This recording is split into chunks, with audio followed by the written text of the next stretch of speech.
మీ business ఏదైనా మీ ఊర్లో promotion చేయాలంటే అది సుమన్ టీవీతోనే సాధ్యం. ఇప్పుడే సంప్రదించండి. సంతోషంగా తిరిగే అబ్బాయిని అలా బెడ్ మీద అట్లా చూసేసరికి మీరు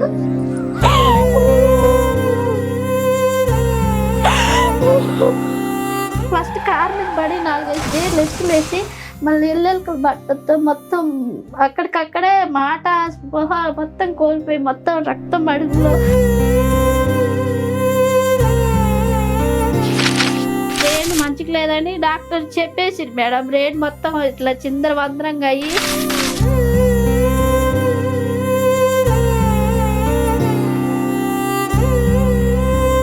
అయితే మీరు పెట్టలే ఎవరు ఇప్పటికే 25 లక్షలు అయినాయి.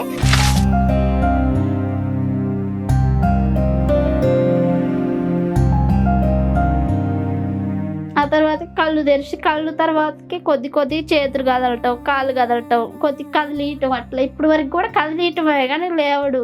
Welcome to Suman TV. నేను మీ శ్రావణి. ఈరోజు మనం వచ్చేసాం కోదాడ మండలం నల్లబండగూడెం. ఒక బంగారు భవిష్యత్తు ఉన్నటువంటి బాలుడికి రోడ్డు ప్రమాదం మంచాన పడేలా చేసింది.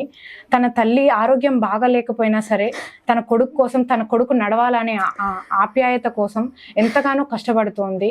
డబ్బు లేకపోయినా సరే ఆర్థికంగా ఎన్నో కష్టాలు ఎదురైనా కూడా తన సొంత చేతులతో మోసుకుంటూ, ఆటో కూడా డబ్బులు లేకపోతే తన సొంత చేతులతోనే హాస్పిటల్కి తీసుకెళ్లడం అంతా జరుగుతోంది.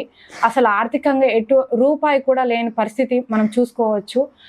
తన చేతుల మీద కానీ తీసుకెళ్ళడం కానీ తీసుకురావడం కానీ అసలు తల్లి ప్రేమ అంటే ఎలా ఉంటుందో ఇక్కడ మనం ప్రత్యక్షంగా చూసుకోవచ్చు. తల్లి ఆప్యాయత కానీ ప్రేమ కానీ ఎలా ఉంటుందో, తల్లి ప్రత్యక్ష దైవం అని మనం వినడమే కాదు, ఇక్కడ ప్రత్యక్షంగా చూసుకోవచ్చు.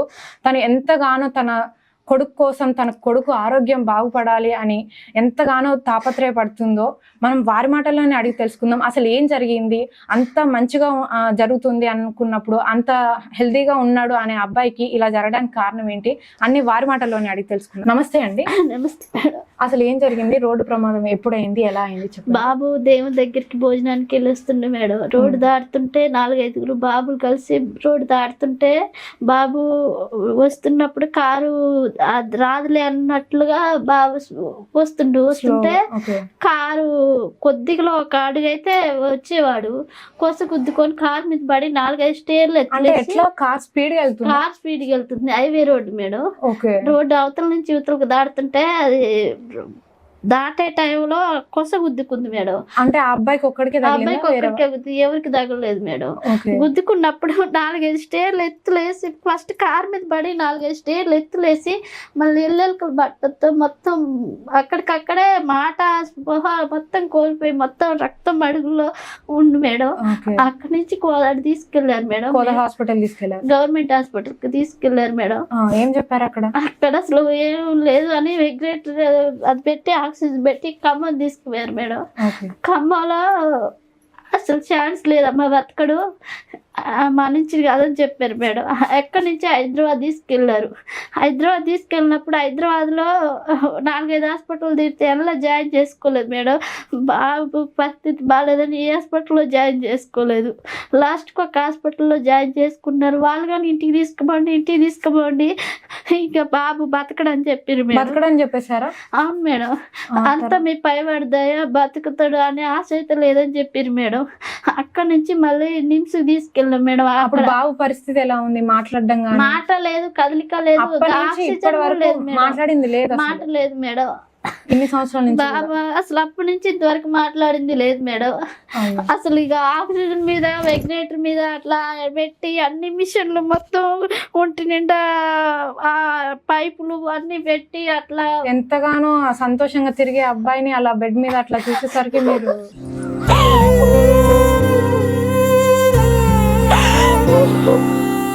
అసలు ఒక మన పుట్టిన పాపకి జ్వరం వస్తుంది అంటేనే తల్లి ఎంతగానో చల్లడిల్లిపోతుంది. అలాంటిది ఎంతో బంగారు భవిష్యత్తు ఎదుగుతున్న కొడుకు ఇలా బెడ్ మీద పడుకొని ఈ స్థాయిలో ఈ స్థితిలో చూసి ఒక తల్లిగా చాలా క్షోభ అనుభవిస్తుంది, తట్టుకోలేకపోతుంది. పర్లేదండి. వాళ్ళ తండ్రి ఏం చేస్తారు? ఆయనకి 2 కాళ్ళు ఇరిగినాయి మేడం. 2 కాళ్ళు ఇరిగినాయి, 2 చేతులు ఇరిగినాయి. ఆయన ఇంకా ఏం పని చేయలేడు మేడం. ఎప్పుడో ఒక రోజు పోయినా ఆయన ఏమి ఇవ్వలేడు మేడం. ఆర్థికంగా ఎటువంటి ఆర్థికంగా సాయం ఏమీ లేదు. లేదు మేడం. ఆయనకు కూడా కాళ్ళు రెండు కాళ్ళు రెండు పనిచేయడం ఇరిగినాయి, లేదు రెండు సరిగ్గా. చేతులు ఇరిగినాయి, మెదటం యాక్సిడెంట్ అయ్యి నాకు ఆరోగ్యం బాగుండదు మేడం. మీకు కూడా ఆరోగ్యం బాగోదా? పెద్ద బాబు పుట్టినప్పుడు నాకు పిడ్స్లు వచ్చినాయి మేడం. నాకు ఆరోగ్యం బాగుండదు. ఆపరేషన్ అయింది మొన్న. అబ్బాయికి యాక్సిడెంట్ కాకముందు 3 నెలల ముందు నాకు ఆపరేషన్ అయింది మేడం. అంతకుముందే మీకు ఆపరేషన్ అయి ఉంది. ఆపరేషన్ అయింది. ఆపరేషన్ అయ్యో. అయిన 3 నెలలకే బాబు అది కోలుకోక ముందే మళ్ళీ ఇది జరిగిందా? మేడం. తర్వాత మళ్ళీ మీ హస్బెండ్ కి కాళ్ళు అవును. రాడ్ లేయడం అది చిన్న జరిగింది. పెద్ద అబ్బాయికి అంత ముందు సర్జరీ అయింది. ఆయనకి పేగు మెలకబడి ప్యాస్ పైప్. ఆ అబ్బాయికి ఏ వయసులో ఉన్నప్పుడు ఆ జరిగింది? అబ్బాయికి 9 సంవత్సరాల వయసులో ఉన్నప్పుడు ఈ అబ్బాయి కాకముందే. కాకముందే మేడం. అయ్యో, ఒకటి తర్వాత ఒకటి అడ్డంకులు వస్తూనే ఉన్నాయి మీకు. నాకు ఎవరు లేరు మేడం. అమ్మ నాన్న కూడా ఎవరు లేరు మేడం. తల్లిదండ్రులు కూడా లేరా అండి? నాకు తల్లిదండ్రులు లేడు, అన్నీళ్ళు ఎవరు లేరు మేడం. ఇటు కుటుంబ పరంగా కూడా ఏం ఎటువంటి లేదు ఆర్థిక మేడం, సాయం ఏం లేదు. లేదు మేడం. మా అమ్మ మా నాన్న ఇద్దరు చనిపోయారు మేడం. ఎవరు లేరు మేడం మాకు. మీరు సొంతూరు ఎక్కడ మరి మీది? మా సొంతూరు సిరికొండ మేడం. కానీ మా అత్తయ్య వాళ్ళు, మా ఆయన చిన్నపిల్లగాడు అప్పటి నుంచి వచ్చి ఇక్కడే ఉన్నారు మేడం. వలస వచ్చారు. వలస వచ్చి ఇక్కడే ఉన్నాం అప్పటి మేడం. నుంచి పనులు అప్పటి చేసుకుంటే నుంచి ఇక్కడే పని ఉంటున్నారా? చేసుకుంటేనే వెళ్ళేది ఇది అంటే ఇది రెంట్ ఇల్లు. రెంట్ ఇల్లు మేడం. పొలం గానీ ఏం ఆర్థికంగా లేదు ఎటువంటిది లేదు. ఏమి లేవు మేడం. అంత కూలీనాలు చేసుకోవడమేనా? పోతేనే లేదు మేడం. ఒకదానమ్మటి ఒకటి.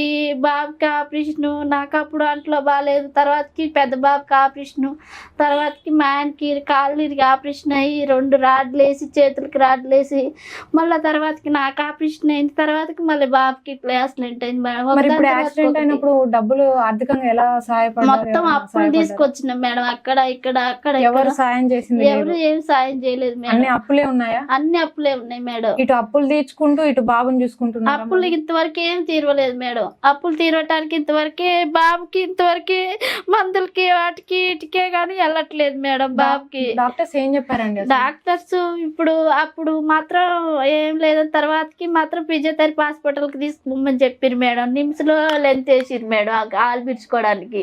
ఆ లెంత్ ద్వారా గాలి పీల్చుకొని కొద్ది చేతులు ఇట్లా కదలటం స్టార్ట్ చేసినాక ఆ నిమ్స్ లో నుంచి ఇక ఫిజియోథెరపీ హాస్పిటల్కి పంపించారు. అక్కడ 3 నెలలు ఉన్నప్పుడు ఒక 2-3 సంవత్సరాలు హాస్పిటల్లో ఉంటే తొందర కోలుకుంటారని చెప్పి నెలకి 3 లక్షలు అవుతున్నాయి మేడం హాస్పిటల్లో. ఇంకా హాస్పిటల్లో ఉండాలంటే ఇక నెలకు 3 లక్షలు అంటే అప్పటికి 20 లక్షలు దాటినాయి మేడం. ఇంకా సోమత లేక ఇక అప్పులు కూడా ఇచ్చి ఫస్ట్ లో యాక్సిడెంట్ అయినప్పుడు బాగా పరిస్థితి బాగాలేక వాళ్ళు వీళ్ళు ఇచ్చారు మేడం. ఆర్థికంగా హెల్ప్ చేశారు. అప్పులు ఇచ్చారు మేడం. అప్పులు కానీ ఇచ్చారు మేడం. ఇక పరిస్థితి బాగాలేదండి. ఆ తర్వాతకి ఇంకా ఎక్కడ కూడా అప్పు కూడా పుట్టట్లేదు మేడం. అప్పు కూడా పుట్టక ఇంకా ఇంట్లోనే ఇట్లా చూసుకోవడం, ఫీడింగ్ పైప్ వేయించుకోవడం, ఈ ప్యాస్ పైప్ వేయించుకోవడం, డైపర్స్ కొనుక్కోవడం, తాపీయటం, ఫీడింగ్ మాట్లాడడం కానీ ఏం లేవు మేడం. అప్పుడు ఆ తర్వాతకి హాస్పిటల్ ఉన్న ఇంటికి తీసుకొచ్చాక కళ్ళు తెరిచి చూసిండు మేడం. అంతే, అప్పటి వరకు కూడా కళ్ళు తెరవలేదు. ఆ తర్వాత కళ్ళు తెరిచి కళ్ళు తర్వాతకి కొద్ది చేతులు కదలటం, కాళ్ళు కదలటం, కొద్ది కదిలీయటం అట్లా. ఇప్పుడు వరకు కూడా కదిలీయటమే కానీ లేవడు. ఇంకా ఎవరన్నా ఆర్థికంగా సాయం అడిగారా ప్రభుత్వం తరపు నుంచి కానీ? ఎవరు అడిగినా మేడం ఏమీ కాలేదు మేడం. పింఛన్ కానీ పోయినా కానీ తంబు ఏళ్ళు మంచిగా మేడం.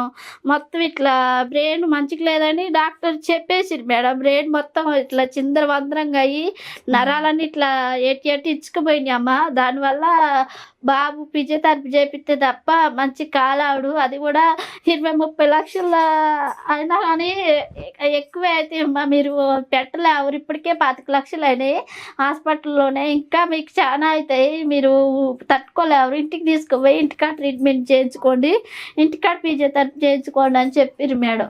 ఒక తల్లిగా మీ కుమారుడి గురించి ఎన్నో కలలు, ఎంతో ఆశలు ఉన్నాయి మేడం. బాబు అంటే నాకు చాలా ఇష్టం మేడం. బాబు అయితే ఎప్పుడు అమ్మ నీకు ఎంత ఆరోగ్యం మంచిగా ఉండదు, నాన్నకి మంచిగా ఉండదు, అన్నయ్యకి మంచిగా ఉండదు, నేనే మంచిగా ఉన్నా ఇంట్లో. నేను చదువుకొని మంచిగా డాక్టర్, కలెక్టర్, ఇంజనీర్ అయ్యి మంచి చేస్తామ్మ మిమ్మల్ని అని చెప్పేవాడు మేడం ఎప్పుడు బాబు. మంచిగా మీకు సహాయపడేవాడు అని చెప్తాడు మేడం. అంతకుముందు యాక్టివ్ గా ఉండేవాడు, మంచిగా యాక్టివ్ గా తిరిగేవాడు మేడం. ఆడుకునేవాడు, తిరిగేవాడు, స్కూల్ పోయి వచ్చేవాడు. 9th క్లాస్ చదువుతుంది మేడం అప్పటికి. అప్పట్లోనే మీతో అనేవాడు మీకు సహాయపడతాను మేడం. బాగా తెలివి ఉండేది మేడం. బాగా తిరుగుతూ ఆడుకుంటూ మంచిగా ఉండేవాడు మేడం. మీకు ఎంతమంది సంతానం? ఎంత? ఇద్దరు మేడం. ఇద్దరు కొడుకులే? ఇద్దరు కొడుకులు. చిన్న అబ్బాయి? అబ్బాయికి ఒంట్లో బాగుంది మేడం. పెద్ద అబ్బాయి కూడా ఆపరేషన్ అయింది. తను ఏం చేస్తుంటాడు? ఇప్పుడు కూలి పనికి పోతుంది మేడం. అయ్యో, ఏజ్ ఎంత ఉంటుందండి? అబ్బాయి 16-17 ఉంటాయి మేడం. చిన్నతనంలోనే ఇక 10th అయిపోయిన కానించి 15 సంవత్సరాల కానించి ఇక అబ్బాయికి యాక్సిడెంట్ అయిందని ఇక పనికి వెళ్తాడు మేడం. పింఛన్ తరపు నుంచి కూడా ఏం లేదు మేడం. పింఛన్ కూడా కనీసం కారు గుద్దిన ఆయన కూడా ₹1 కూడా ఏం హెల్ప్ చేయలేదు మేడం. మీరు చెప్పదలుచుకున్నది చెప్పండి, సహాయకులు కానీ వాళ్ళకి చెప్పాలనుకున్న మాట. దాతలు ఎవరైనా ఉంటే నా కొడుకుని బతికేయటానికి మాకు సహాయం చేయండి మేడం. మీ తరపున సహాయం చేయండి మేడం. నా కొడుకుని మళ్ళీ ఎప్పుడు లేచి యథావిధిగా తిరిగి ఆడుకునేటట్టు మీరు సహాయం చేయండి మేడం. నా తరపున ఇదే కోరుకుంటున్నాను మేడం. ప్రభుత్వం తరపున కానీ ఎవరైనా దాతలు ఉంటే మాకు సహాయం చేయాలి. నా కొడుకు మంచిగా లేచి మళ్ళీ ఎప్పుడు తిరిగేటట్టు తిరగాలి. మీకు ఉదయపూర్వక దండాలు మేడం. బాలుడి యొక్క చుట్టుప్రక్కల వాళ్ళు, ఇంటి పక్కన వాళ్ళు ఉన్నారు. వాళ్ళని అడిగి తెలుసుకుందాం అసలు వీళ్ళ ఆర్థిక పరిస్థితి ఏంటి, బాలుడి అంతకుముందు ఎలా ఉన్నాడు, ఇప్పుడు ఆయన పరిస్థితి ఏంటి అనేది. చెప్పండి. మీరు అంతకుముందు ఉంటారు కదా, అంతకుముందు ఆ అబ్బాయి ఎలా ఉండేవాడు, ఎంత యాక్టివ్ గా ఉండేవాడు? చాలా యాక్టివ్గా ఉండేవాడు మేడం. వాడు కొంచెం ఏదైనా చిన్న పని చెప్పినా కూడా చేసేది. బతుకమ్మ పండుగ వచ్చిందంటే నాకు పూలు ఎవరా నాన్న అంటే టేక్ చెట్లకి పూలు తీసుకొచ్చి బంతి పూలు ప్రతి ఒక్కటి పెద్దమ్మ నూరా నేను మొత్తం క్లీన్ చేస్తాను, మా ఇంట్లో మొత్తం ఊడ్చట్ట చేసేవాడు. నేనే కాదు మేడం, ఎవరు ఏం పని చెప్పినా కానీ చేస్తాడు. అందుకొస్తాడు. ఫర్ ఎగ్జాంపుల్ నేను ఆటో దిగి చేతిలో కవర్ ఉన్నా ఉరికొచ్చి కవర్ తీసుకొని మా ఇంటికి తీసుకెళ్తాడు మేడం. యాక్టివ్ గా ఉండేవాడు. చాలా యాక్టివ్ మేడం. వాడు చదువుకొని నేను ఇంజనీర్ అయితే ఎక్కువ డబ్బులు వస్తాయి. మేము రెంట్ ఇంట్లో ఉన్నాం, నేను డాక్టర్ ఇంజనీర్ అన్న అవుతా పెద్దమ్మ. అవన్నీ మీతో పంచుకునే వాళ్ళ? చాలా మేడం, నాకు చాలా క్లోజ్ ఉంటాడు. వాడు మా ఇంట్లోనే ఎక్కువ ఉంటాడు, మా పిల్లలతో పాటే ఉంటాడు మేడం.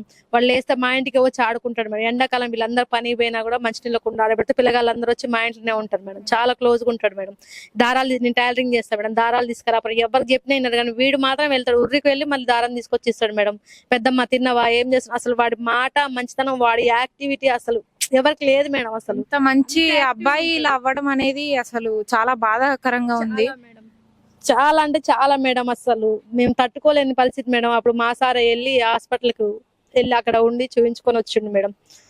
అసలు ఇంకా మేము ఈ రోజు నేను ఇంత ప్రయత్నం చేయడానికి కారణం కూడా వాడి మీద నాకున్న ప్రేమ మేడం. వాడు ఎంత యాక్టివ్ పర్సన్ అంటే మేడం, అసలు వినాయక చవితికి కానీ పండగలకు కానీ మామూలు రోజుల్లో కానీ వాడు ఎట్లా మంచి ఎంత యాక్టివ్గా ఉంటాడంటే అంత యాక్టివ్గా ఉంటాడు సార్. అసలు వాడికి అస్సలు ఇట్లా కావద్దు మేడం, అసలు ఇట్లా కానే కాకూడదు వాడికి. మీరు చెప్పండి, మీరు ఏమవుతారు అబ్బాయికి? పెద్దమ్మ అయితే మా మరిది వాళ్ళు బాబులు, మాకు 2 అమ్మాయిలే. అయితే వాళ్ళకి 2 బాబులు, మాకు లేకున్నా వాళ్ళకు ఉన్నారు అనుకున్నాం మేము. అదే మాకు అబ్బాయి లేకపోయినా సరే మాకు ఉన్నారు అనుకున్నాం. అయితే ఎప్పుడు ఏదైనా జ్వరం వచ్చినా ఏదైనా వచ్చినా కూడా తిన పెద్దమ్మ అదేనా పెద్దమ్మ ఇద్దేనా అని ఎప్పుడు సహాయకరంగా ఒక కొడుకు లాగా మీకు ఎప్పుడు అండగా ఉండేవాడు.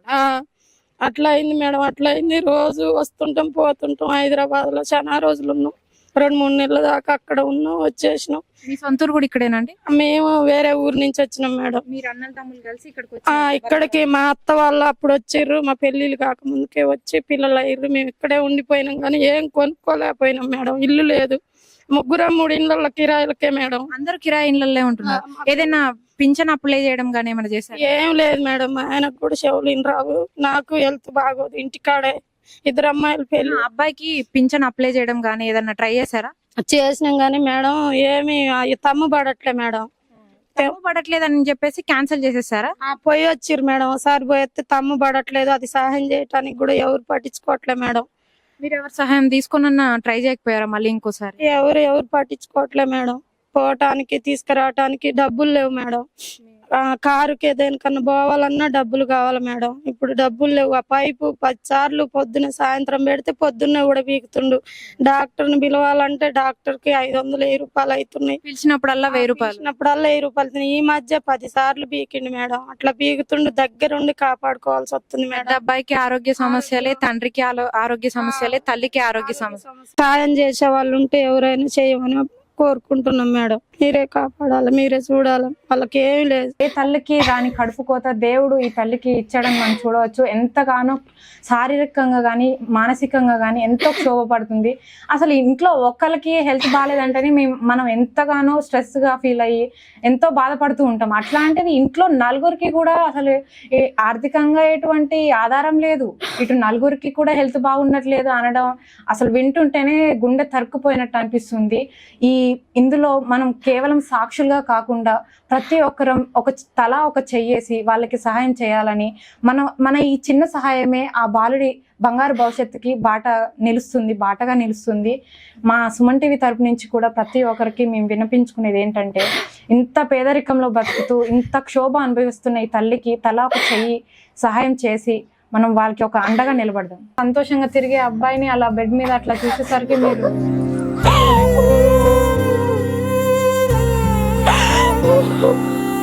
ఫస్ట్ కార్ మీద పడి 4-5 లెఫ్ట్లు వేసి మళ్ళీ ఇళ్ళకి బట్టతో మొత్తం అక్కడికక్కడే మాట స్పృహ మొత్తం కోల్పోయి మొత్తం రక్తం అడుగులో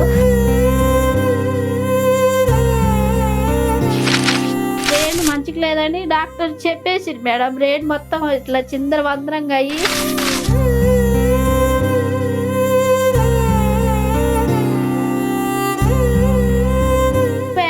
మీరు పెట్టలేవు. ఇప్పటికే 25 లక్షలు అయినాయి.